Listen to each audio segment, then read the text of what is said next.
ഇന്ന് ഞാൻ ഒരു ലൊക്കേഷൻ പരിചയപ്പെടുത്തി തരാം കേട്ടോ. നമ്മൾ കോതമംഗലത്തെ ഷോപ്പിൻ്റെ വീഡിയോസൊക്കെ ചെയ്യുമ്പോൾ ഞാൻ കോതമംഗലത്തെ കുറേ ലൊക്കേഷൻസൊക്കെ കാണിച്ചു തന്നിട്ടുണ്ടല്ലോ. അപ്പോൾ അതേപോലെ തന്നെ നമ്മൾ മൂവാറ്റുപുഴയിൽ എയിംസ് വരുവാണല്ലോ. അപ്പോൾ ഏപ്രിൽ 30-നാണ് നമ്മുടെ ഇനാഗ്രേഷൻ വരുന്നത്. അപ്പോൾ നമ്മളിങ്ങനെ ട്രാവൽ ചെയ്ത് വന്നപ്പോൾ നമ്മൾ മൂവാറ്റുപുഴയിൽ നിന്ന് പിറവം റൂട്ടിൽ വരുമ്പം കൊച്ചരീക്കൽ എന്ന് പറയുന്ന ഒരു സ്ഥലമുണ്ട്.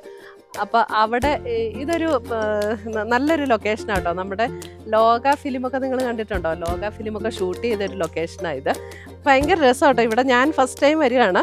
അപ്പോൾ ഇവിടെ വന്നപ്പം നമുക്ക് ഇത്രയും ഭയങ്കര ഈ ചൂടിലും നല്ലൊരു ഇവിടെ ഒരു ഉറവയും ഇതിൽ നിന്നൊക്കെ ആളുകൾ വെള്ളം കുടിക്കാനായിട്ട് എടുക്കും എന്നാണ് പറയുന്നത്. കണ്ടോ, അവിടെ എഴുതി വെച്ചിട്ടുണ്ട് കുടിവെള്ളം മലിനമാക്കരുത്. അപ്പോൾ അവിടെ ഒരു പിറ്റ് പോലെയുണ്ട്. അതിനകത്തേക്ക് ഉറവ വന്നിട്ട് അവിടെ നിന്ന് ഇങ്ങനെ ഓവർഫ്ലോ ചെയ്ത് ഇപ്പോഴും ഈ ഇത്രയും ചൂടുള്ള ഒരു സമയത്തും കണ്ടോ നല്ല കണ്ണുനീര് പോലെയുള്ള വെള്ളം എന്നൊക്കെ നമ്മൾ പറയില്ല, അതേപോലെ ഒരു വെള്ളം ഇങ്ങനെ ഒഴുകി വരുന്നു. അവിടെ കുറേ ഇങ്ങനെ കല്ലുകളൊക്കെ ഇട്ടിട്ടുണ്ട്, പക്ഷെ അങ്ങോട്ട് നമുക്കങ്ങ് ഇറങ്ങണ്ട, അതെല്ലാം ഒരു കുടിക്കാനൊക്കെ ഉപയോഗിക്കുന്ന വെള്ളമാണ്. പിന്നെ ഇത് കണ്ടോ, ഒരു കേവാണിത്. ഈ കേവിൽ വെച്ചിട്ടാണ് ലോക ഫിലിം ഷൂട്ട് ചെയ്തിട്ടുണ്ട്.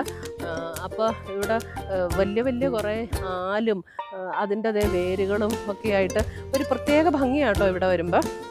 ഞാനും ഫസ്റ്റ് ടൈം വരിക. അപ്പോൾ നിങ്ങൾ ഈ റൂട്ടൊക്കെ വരുന്നവർക്ക് ഇവിടെയൊക്കെ ഒന്ന് സന്ദർശിക്കാൻ നല്ലൊരു സ്ഥലമാണ്. ഈ സ്ഥലം വരുന്നതുണ്ടല്ലോ, പാമ്പാക്കുട ഗ്രാമപഞ്ചായത്ത് എന്ന് പറയുന്ന ആ പഞ്ചായത്തിൻ്റെ അണ്ടറിൽ വരുന്ന ഒരു സ്ഥലമാണിത്. അപ്പോൾ ഇവിടെ നല്ല നീറ്റായിട്ടാട്ടോ അവിടെ മെയിൻറ്റെയിൻ ചെയ്ത് വെച്ചിരിക്കുന്നവർക്ക് വേസ്റ്റ് ഇടാനുള്ള സെപ്പറേറ്റ് ബോക്സസും എല്ലാം വെച്ചിട്ടുണ്ട്, വേസ്റ്റ് ബിന്നൊക്കെ വെച്ചിട്ടുണ്ട്. അപ്പോൾ ഇവിടെ അത്യാവശ്യം ഒരു നീറ്റായിട്ടാണ് ഇവിടെയൊക്കെ മെയിൻറ്റെയിൻ ചെയ്ത് പോകുന്നത്. പിന്നെ ഇവിടെ വരുമ്പോൾ നമുക്ക് പാർക്കിങ്ങിനുള്ള ഫെസിലിറ്റി ഒക്കെ ഉണ്ട്.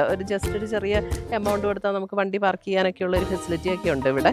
പിന്നെ നമുക്ക് ഇവിടെ കുളിക്കാനൊക്കെ ആയിട്ടാണെങ്കിലും ഒത്തിരി പേര് വരാറുണ്ട്. ഇവിടെ ഒരു ചിറ പോലെ ഇങ്ങനെ കെട്ടിയിട്ടുണ്ട്. ഇപ്പം നമുക്ക് ഇത്രയും ചൂടായതുകൊണ്ട് വെള്ളം കുറച്ച് കുറവാണ്. അവിടെ നമുക്ക് ഇറങ്ങി കുളിക്കുകയൊക്കെ ചെയ്യാം. അപ്പോൾ ഒത്തിരി പേര് അങ്ങനെയൊക്കെ വരാറുണ്ട് ഇവിടെ. ഇത്രയും ചൂടാണെങ്കിലും നമുക്കിപ്പോൾ ഇവിടെ വന്നപ്പോൾ അത്ര ഒരു ചൂട് ഫീൽ ചെയ്യുന്നില്ല. കാരണം നിറച്ചിങ്ങനെ മരങ്ങളും ഒക്കെ നിൽക്കുന്നതുകൊണ്ട് അത്ര ചൂടും വെയിലും ഒന്നും ഇങ്ങോട്ട് വരുന്നില്ല. നല്ലൊരു ലൊക്കേഷനാട്ടോ. ഇടയ്ക്കൊന്ന് വന്ന് ജസ്റ്റ് കാണാനൊക്കെ നല്ലൊരു ലൊക്കേഷനാണ് ഇത്. അപ്പോൾ നിങ്ങൾ വന്ന് കാണാൻ പറ്റുന്നവരൊക്കെ ഇവിടെ വന്ന് കാണണം കേട്ടോ. നല്ലൊരു സ്ഥലമാണ്. പിന്നെ ഇതിനകത്ത് വെള്ളം കുറവാണ്. അപ്പോൾ നമ്മൾ മഴ സമയത്ത് ഇതിനകത്ത് നല്ല ഉറവ വന്നിട്ട് ഈ വെള്ളം ഓവർഫ്ലോ ചെയ്ത് നമ്മൾ ഇപ്പോൾ കിടക്കുന്ന ഈ ചീത്ത വെള്ളമൊക്കെ ഓവർഫ്ലോ ചെയ്ത് പോകും.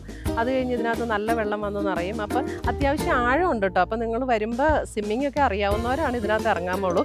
ഇപ്പോൾ നോക്കുമ്പോൾ നമുക്ക് അതിൻ്റെ ഫ്ലോറൊക്കെ കാണാൻ പറ്റും. പക്ഷേ ഇത് കുറച്ചും കൂടെ വെള്ളമായി കഴിയുമ്പോൾ അത്യാവശ്യം നല്ല ആഴമുള്ള ഒരു സ്ഥലമായത്. അപ്പോൾ അതുകൊണ്ട് കെയർഫുള്ളായിട്ട് വേണം നമ്മൾ വെള്ളത്തിലൊക്കെ ഇറങ്ങുമ്പോൾ, ശ്രദ്ധിച്ചിട്ട് വേണം ഇറങ്ങാനായിട്ട്.